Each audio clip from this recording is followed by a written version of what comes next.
Tangsan kemudian berbaik hati membagikan tanaman-tanaman dewa tersebut ke kakek Dugu dan teman-temannya yang masing-masing memiliki khasiat berbeda.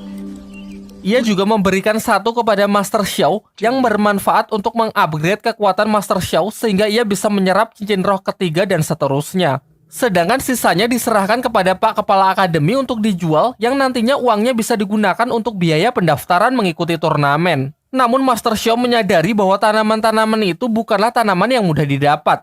Tidak mungkin ia mengambilnya di gua milik kakek Dugu. Sampai akhirnya Tangsan pun menceritakan semuanya mengenai dimensi roh ciptaan almarhum ibunya yang baru saja ia masuki bersama Xiaowu. Setelah mendengarkan penjelasan dari Tangsan, Master Xiao mengatakan meskipun balai roh pelindung berkaitan dengan kematian ibunya, ia meminta agar Tangsan tidak menyimpan dendam kepada balai roh pelindung. Untuk lebih meyakinkan Tangsan, kemudian Master Xiao mengungkapkan siapa identitas ayah Tangsan yang sebenarnya. Ia menjelaskan bahwa Tang Hao, ayah dari Tangsan, merupakan salah satu master roh terkuat di dunia dahulu. Pada awalnya ia adalah orang kepercayaan dari suami Bibi Dong, pemimpin balai roh pelindung sebelum Bibi Dong yang mengabdi untuk balai roh pelindung. Singkatnya, karena suatu alasan, Tang Hao membelot dan justru menyatakan perang terhadap orang-orang dari balai roh pelindung.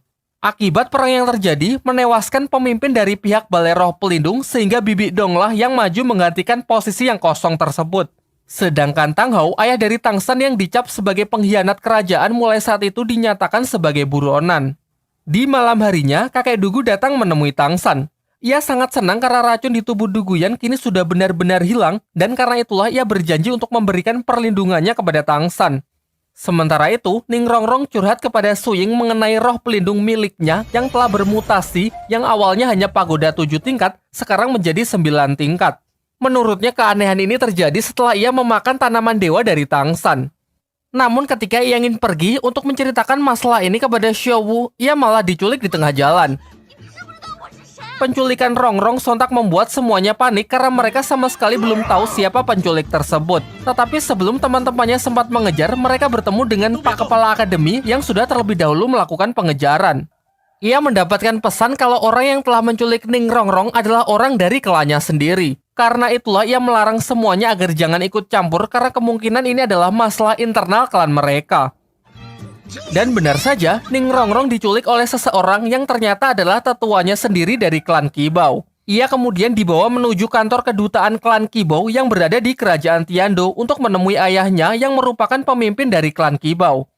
Sang ayah lalu menjelaskan bahwa tujuan ia ke sini adalah untuk melindunginya dan menjauhkannya dari turnamen Akademi Roh. Karena ia mendapatkan informasi bahwa turnamen Akademi Roh kali ini hanyalah sebuah settingan yang akan dimanfaatkan untuk kepentingan dalang di baliknya. Ia juga mengungkapkan kalau sebenarnya niat memasukkan putrinya ke Sri Lanka adalah demi menghindarkannya dari turnamen Akademi Roh. Karena ia tahu dengan status Akademi Sri Lanka yang tidak resmi, maka tak akan bisa mengikuti turnamen. Namun siapa sangka kalau mereka malah datang ke kerajaan Tiando untuk meminjam nama Akademi. Diceritakan, ayah Ning Rongrong sebelumnya telah mendapatkan misi dari seseorang untuk mengacaukan turnamen dengan menyerang seorang peserta. Imbalan dari misi itu adalah benda pusaka yang dapat membangkitkan mutasi roh pelindung. Dalam sejarah klan Qibao, dulu pernah ada orang jenius yang mencapai mutasi roh 9 tingkat. Menurutnya inilah kesempatan bagi klannya untuk mengulang sejarah tersebut. Di tengah penjelasannya yang panjang dan lebar, Ning Rongrong langsung menunjukkan kekuatan roh pelindungnya yang ternyata sudah bermutasi menjadi 9 tingkat. Ia mengaku kalau kekuatan ini bangkit setelah ia memakan tanaman dewa dari Tangsan. Di sisi lain, Tangsan dan Xiaowu mendapatkan tugas untuk menjual sisa tanaman obat di sebuah tempat lelang. Mengingat mustahil jika harus menjualnya di Shopee karena internet pada masa ini yang belum diciptakan. Sialnya, pasar lelang itu dikuasai oleh anggota bangsawan yang tempo hari berselisih dengan orang-orang Sri Lanka di Akademi Tiando. Karena dirinya yang masih menyimpan dendam, di sini ia berusaha menyulitkan Tangsan agar tidak ada satupun orang yang bersedia membeli tanaman dewanya. Akan tetapi, tiba-tiba seseorang muncul dan mengatakan akan memborong semua barang-barang yang ditawarkan oleh Tangsan. Ternyata orang ini adalah pemimpin dari klan Qibao sekaligus ayah dari Ning Rongrong. Ia sangat berterima kasih karena berkat Tangsan, putrinya kini telah membangkitkan mutasi roh 9 tingkat, sebuah kekuatan yang selama ini menjadi dambaan bagi klannya.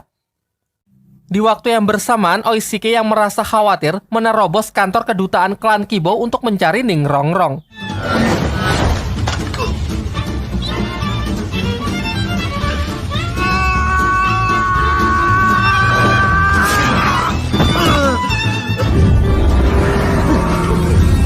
Dengan kemampuan seadanya dibarengi tekad yang kuat, ia pun melakukan perlawanan dan berhasil menerobos pasukan untuk membawa kabur Ning Rongrong. Tentunya tak semudah itu. Ia yang hanya bertipe support sangat kewalahan berhadapan melawan tetua klan Kibou yang sedang berjaga di sana. Namun ternyata di sini ia hanya bersandiwara dan berpura-pura jahat untuk menguji kesungguhan hati dari Oishike. Dan benar saja, Oishike sangat serius untuk mengorbankan dirinya dan menyuruh Ning Rongrong untuk pergi terlebih dahulu. Singkat cerita, berkat kecerdikannya, ia mampu meloloskan diri bersama Ning Rongrong menggunakan kiwi terbang dari salah satu kemampuan roh pelindungnya.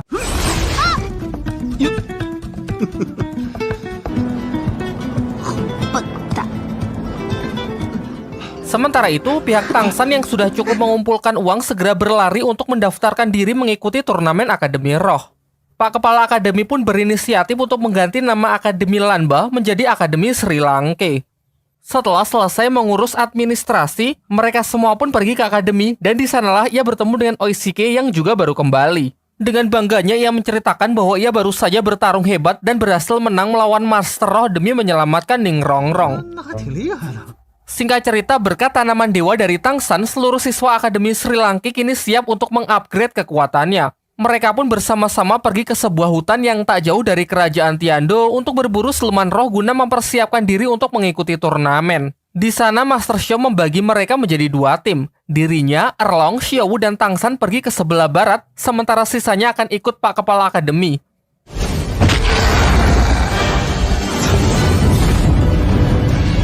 Dari sini diperlihatkan kemampuan roh pelindung dari Liu Erlong yang bernama Naga Api Ungu tengah bertarung melawan siluman roh berwujud ulat.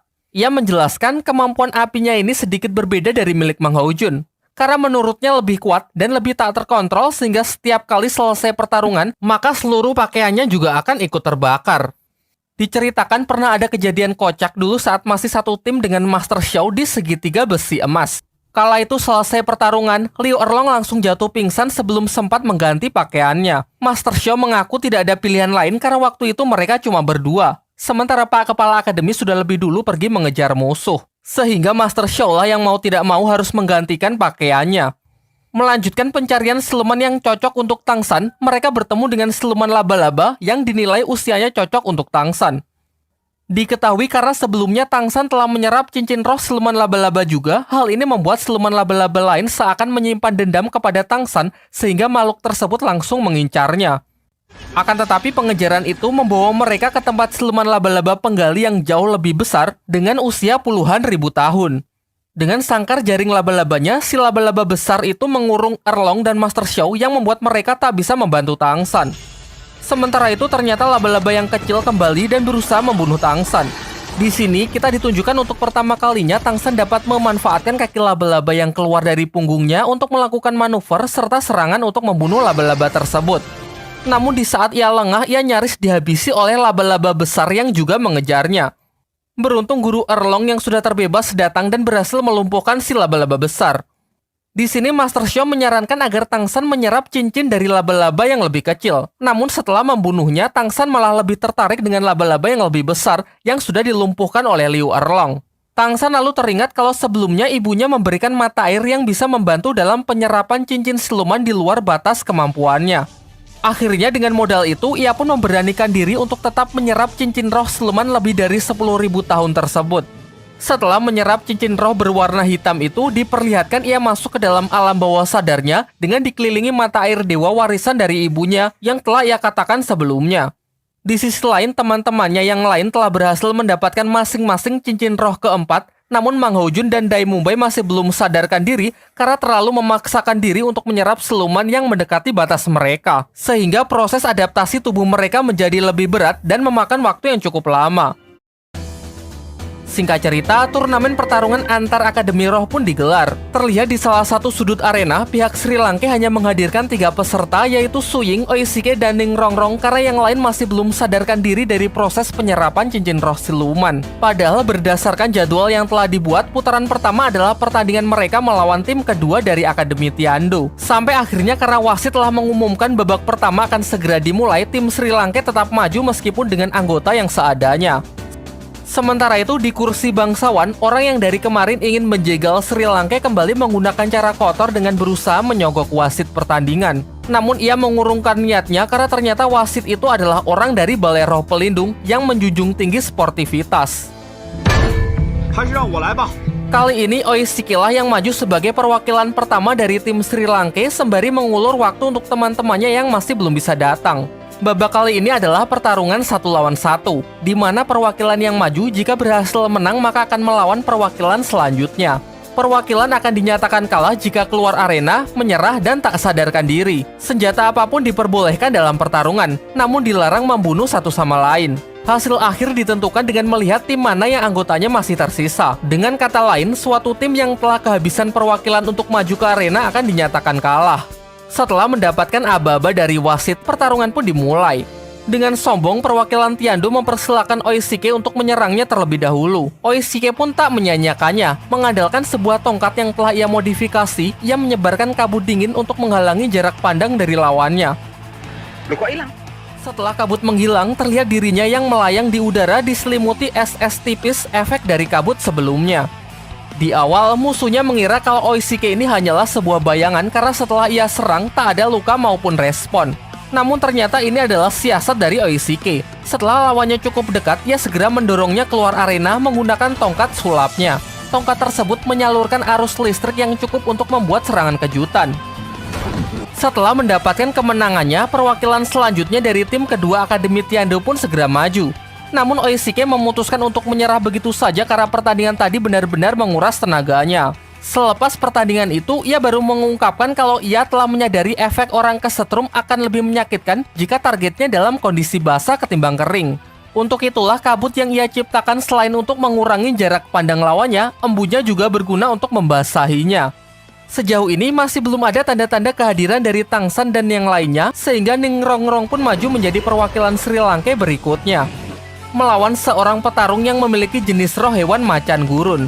Sudah jelas jika harus adu fisik, Ning Rongrong yang hanya tipe support sama sekali tak akan diuntungkan. Walaupun roh pelindungnya kini sudah mengalami mutasi menjadi 9 tingkat, sayangnya tetap tak akan berguna dalam pertarungan 1 lawan 1. Oleh karena itu, ia menggunakan berbagai macam teknik untuk tetap menjaga jarak dan menunggu kesempatan yang tepat untuk mendorong lawannya keluar arena. Dijelaskan bahwa di pertandingan sebelumnya, Oishike telah menyebar bubuk mesiu di beberapa titik arena sehingga Ning Rongrong kini bisa memanfaatkannya untuk membuat serangan kejutan. Wasit pun menilai bahwa hal ini dianggap bukan suatu pelanggaran karena apapun sisa dari pertandingan sebelumnya tak akan mempengaruhi pertandingan berikutnya, baik yang disengaja maupun yang tidak disengaja. Singkatnya, rencana Ning Rongrong tak bisa ia eksekusi dengan mudah karena lawannya yang baginya masih terlalu kuat. Terdengar dari sudut arena teriakan Oishike menyuruh agar ia menyerah saja. Sampai akhirnya karena tak ingin mengecewakan teman-temannya, Ning Rongrong pun lebih memilih untuk terjun keluar arena dengan menyeret lawannya sehingga dua-duanya dinyatakan kalah. Di jajaran para penonton juga terlihat ayah dan kakek Ning Rongrong yang menonton pertandingan secara diam-diam cukup puas dengan pertarungan putrinya tersebut. Selain itu, Si Qiu bersama Si Tian, orang yang kemarin menghipnotis Tangsan di Akademi Changhui, juga terlihat menghiasi jajaran penonton yang nampak sedang merencanakan sesuatu yang jahat. Kita kembali fokus ke pertandingan. Su Ying maju sebagai perwakilan terakhir dari Sri Lanka karena Tangsan dan yang lainnya tak kunjung muncul. Di sini ia melawan perwakilan tim kedua Akademi Tiandou, seorang wanita yang diketahui adalah tipe support. Hanya dengan sekali serangan, Su Ying dapat melumpuhkannya, membuat lawannya tak sadarkan diri sehingga dinyatakan kalah. Langsung ke perwakilan berikutnya, seorang pria besar dengan kekuatan roh pelindung pengendali tanah. Dengan menggunakan puluhan batu yang mengelilingi dirinya, ia memanfaatkannya untuk memperkuat pertahanan sekaligus melancarkan serangan. Namun terlihat gerakan Su Ying yang lebih lambat dari biasanya. Dan terungkap hal ini karena kemampuan roh pelindung dari lawan wanita sebelumnya yang telah menempelkan sebuah lapisan perisai baja ke tubuh Su Ying sehingga memberinya beban saat bergerak. Meski sudah menyadari hal itu, ia tak lantas menyerah begitu saja walaupun tak berhasil mendaratkan satu serangan pun dan justru terus menerima pukulan batu dari musuhnya. Dan ternyata serangan-serangan yang ia terima adalah bagian dari strateginya demi menghancurkan perisai baja yang dari tadi membebani tubuhnya. Meskipun rencana tersebut juga memberikannya luka yang cukup fatal, alhasil usahanya tak sia-sia karena dengan ini ia bisa memenangkan pertarungan. Kembali ke arena, Su Ying yang masih mampu bertahan berhadapan dengan ketua tim kedua Akademi Tiando yang diketahui bernama Tai Long, juga memiliki 4 cincin roh dengan kekuatan roh pelindung tipe hewan buas Raja King Kong. Baru ingin melancarkan serangan pertama, Su Ying sudah terjatuh akibat tenaganya yang sudah terkuras di pertandingan sebelumnya. Namun karena tekadnya yang kuat, ia tetap tak ingin menyerah yang membuatnya dihajar habis-habisan oleh lawannya yang masih dalam kondisi segar bugar. Tai Long lalu mengungkapkan bahwa dengan kekuatan roh pelindungnya, ia sama sekali tak butuh strategi dalam bertarung karena menurutnya cukup hanya mengandalkan damage yang besar. Sampai akhirnya karena terus menerima serangan fatal, Su Ying pun dapat dikalahkan.